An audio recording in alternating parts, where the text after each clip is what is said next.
날마다 하나님 말씀 가까이 하는 성도님들에게 하나님의 은혜가 함께하길 원합니다. 오늘 하나님께 주신 말씀은 요한복음 4장 27절에서 30절까지 말씀입니다. 이때 제자들이 돌아와서 예수께서 여자와 말씀하시는 것을 이상히 여겼으나 무엇을 구하시나이까? 어찌하여 그와 말씀하시나이까? 묻는 자가 없더라. 여자가 물동이를 버려두고 동네로 들어가서 사람들에게 이르되 내가 행한 모든 일을 내게 말한 사람을 와서 보라.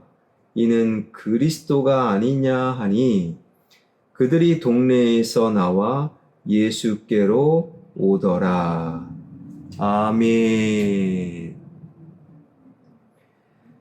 예수님을 만난 수가성 사마리아 여인은 5번이나 결혼하였으나 모두 실패했고 6번째 사는 남자도 유부남으로 그의 정부, 그러니 그 여인의 삶이 참으로 가련하고 안타까운 삶이었습니다.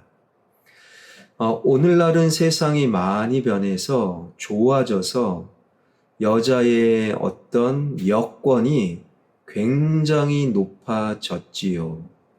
그러한 오늘날에도 이러한 가련한 여인을 보게 되면 혀를 쯔쯔쯔 안타까워하고 혹은 비난하고 아니 어떻게 저런 삶을 살까? 세상의 시선은 결코 고울 수가 없을 것입니다.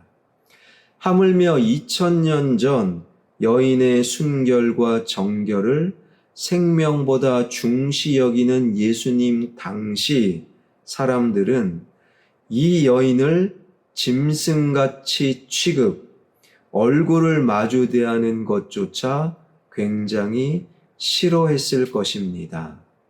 그 증거가 요한복음 4장 6절에 기록되어 있는데요. 이 여인이 물을 기르러 우물에 나온 시간이 6시다. 거기에 6을 더하면 오늘날 낮 12시 정오였습니다.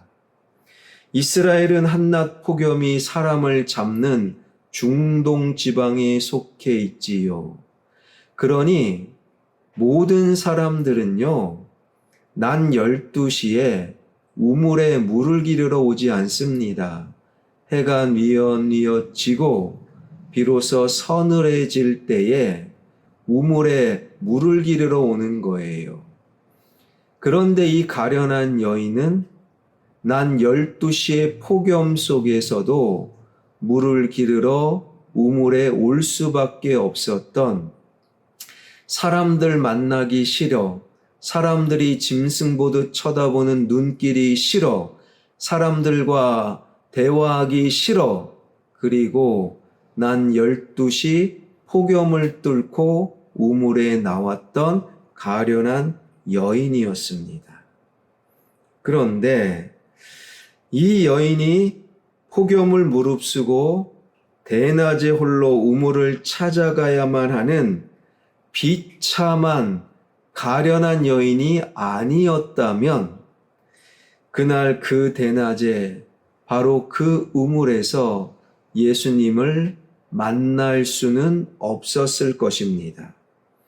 이 여인의 5 남편 중 하나라도 성공하여 이 여인이 그 남편을 통해 대저택의 안방마님이 되었다면 예수님을 강하게 믿지 않았을 것입니다. 물론 예수님을 만나도 예루살렘의 귀부인처럼 어떤 신앙을, 복음을, 예수님을 삶의 액세서리 정도로 취급하는 정도, 이 여인이 세상에서 부족함이 없는 사람이었다면 절대로 예수님을 필요로 하지 않았을 것입니다. 그러나 이 여인은 가장 비참하고 가련한 여인이었기 때문에 바로 그 비참함과 가련함이 예수 그리스도를 만나고 인격적으로 변화되는 믿음의 통로가 될 수 있었다라는 거예요. 이 땅에서 부자가 되고 이 땅에서 높이 올라가는 자, 이 땅에서 부족함이 없는 자들은요, 깊이 보면 예수님이 그렇게 필요하지 않습니다. 물론 부자 중에 진정한 믿음의 사람들이 있지요. 그런 분들은 대단한 사람이에요. 높은 자리에 앉은 사람들이 예수님을 믿는다, 진정으로 믿는다, 참으로 대단한 분들이지요. 대개 부자요 높은 자들은 예수님을 액세서리 정도로 취급하는 영적인 수준, 그것을 우리는 솔직히 고백할 수 있어야 합니다. 그 여인의 가련함과 비참함이 오히려 예수님을 믿는 통로가 되었다라는 사실. 사랑하는 여러분, 그렇게 부자가 아니십니까? 그렇게 높은 자리에 올라가지 못하셨습니까? 대단히 똑똑하지 못해 좋은 대학을 나오지 못하셨습니까? 괜찮습니다. 오히려 인생의 실패와 문제와 가련함이 예수님을 진실로 만나는 믿음의 통로가 될 수 있음을 놓치지 않는 여러분 모두가 되길 주님의 이름으로 축원합니다. 이 가련한 사마리아 여인이 예수님을 만난 이후 가장 먼저 무엇을 했을까요? 28절, 29절입니다. 여자가 물동이를 버려두고 동네로 들어가서 사람들에게 이르되 내가 행한 모든 일을 내게 말한 사람을 와서 보라, 이는 그리스도가 아니냐 하니 참으로 놀라운 변화를 보여줍니다. 사람들 눈피에 한낮에 대낮에 물을 기르러 온 그녀가 물동이를 버립니다. 그리고 동네로 들어가 소리를 치지요. 사람들이여, 사람들이여, 내가 했던 나의 모든 비밀을 알고 계시는 메시아 그리스도를 내가 만났습니다. 다 와서 그리스도를 만나 보십시오. 참으로 놀라운 변화, 충격적인 변화 아닙니까? 스스로 사람들 만나기 싫어 한낮 대낮에 우물에 왔던 그녀가 사람들 앞에 당당히 설 수 있었던 것이지요. 자신의 쓴뿌리가, 자신의 상처가, 자신의 눈물이, 자신의 가정사가 오히려 주님을 믿는 통로가 되었음을 그 여인은 비로소 발견하고 깨달았던 것입니다. 비천했기에 주님을 만나 구원받았던 그 기적적인 구원의 이야기는 이 여인에게서 끝나지 않았어요. 그녀가 동네에 들어가 예수 그리스도를 선포할 때 어떤 일이 벌어집니까? 30절입니다. 그들이 동네에서 나와 예수께로 오더라. 여인의 외침, 여인의 고백으로 동네 사람들이 오히려 예수님을 향해 달려나오게 되었더라. 한 여인의 변화와 믿음이 그 동네와 도시를 새롭게 할 수 있었다라는 것입니다. 자동차는 브레이크가 반드시 필요하지요.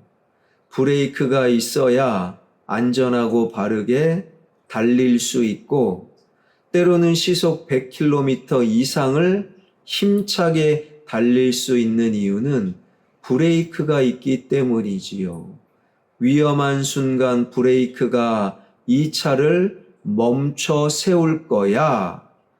만약에 브레이크가 없다면 10km인들 제대로 달릴 수가 없고, 그런 관점에서 브레이크가 없는 자동차는 흉기에 지나지 않습니다. 마찬가지이지요. 하나님께서 우리 삶에 영적인 삶의 브레이크를 주실 때가 있는 거예요. 하나님께서 당신의 자녀들에게 눈물을 브레이크로 주십니다. 하나님께서 당신의 마음에 새겨 독생자까지 내어 놓으신 사랑하는 우리를 향해 문제의 브레이크, 염려와 걱정의 브레이크를 주실 때가 있다라는 거예요. 왜 삶의 브레이크를 우리에게 하나님은 허락하시는가? 바로 우리가 바른 길과 정확한 길을 가게 하기 위하여, 달릴 때가 있고 멈춰야 될 때가 있음을 알게 하시기 위하여, 바로 우리 삶의 눈물이 영적으로 브레이크요, 인생의 문제와 염려가 영적인 브레이크가 되어 하나님께 집중하고 달려야 될 때, 멈춰서야 될 때 바른 우리 삶을 만들어 갈 수 있는 것. 우리의 눈물은 영적인 브레이크예요. 우리의 문제는 영적인 브레이크라는 것이지요. 그러니까 삶에 눈물이 없다, 문제가 없다, 이것은 하나님의 복이 결코 아닙니다. 눈물 없는 인생, 그리고 문제 없는 삶은 브레이크 없는 자동차가 흉기이듯 오히려 영적인 흉기가 되어 하나님을 오히려 외면하고 떠나는 영적인 흉기가 되는 거예요. 눈물은, 문제는 영적인 브레이크, 하나님의 은혜입니다. 그 영적인 브레이크, 눈물과 문제와 염려의 도가니 속에서 사람들 눈을 피해 대낮에 우물을 기르러 우물에 온 여인, 그러나 그 눈물이, 그 문제가 예수님을 진정으로 만나는 믿음의 통로가 되었음을, 그 여인의 믿음을 통해 그 동네가, 그 마을이, 그 도시가 새로워졌음을 늘 기억하고 오늘을 힘차게 믿음으로 살아가는 저와 여러분, 우리 모두가 되길 주님의 이름으로 축원합니다. 기도하겠습니다. 수가성 여인의 눈물, 감추고 싶은 인생의 문제, 그래서 사람들의 눈을 피해 정오의 떼약볕을 통과하여 그 여인은 물을 기르러 우물에 올 수밖에 없었습니다. 그러나 그 눈물과 문제는 영적인 브레이크, 그래서 그 문제 속에서도 예수님을 깊이 만나고 믿는 믿음의 통로가 되었음을 기억하길 원합니다. 눈물은 하나님의 은혜입니다. 인생의 문제와 인생의 염려는 축복의 통로입니다. 이 믿음으로 오늘을 당당히 살아가는 화평의 가족들 되게 하여 주옵소서.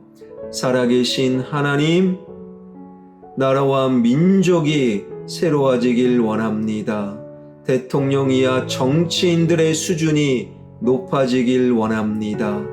그러한 대통령, 우리를 위한 국회의원이 누가 되어야 되는지, 시도지사가 누가 되어야 되는지, 하나님, 국민들의 수준이 더더욱 높아지는 은혜를 더하여 주옵소서. 정치와 경제와 문화와 예술과 교육과 국방과 안보와 언론이 새로워지길 원합니다. 온 세상의 전쟁과 지진과 갈등과 기후변화를 통하여 예수님 다시 오실 날이 멀지 않았음을 깨달아 알게 하여 주옵소서. 선교사님들 사역 위에 기름 부어 주실 줄 믿사옵고 예수 그리스도의 이름으로 기도하옵나이다. 아멘.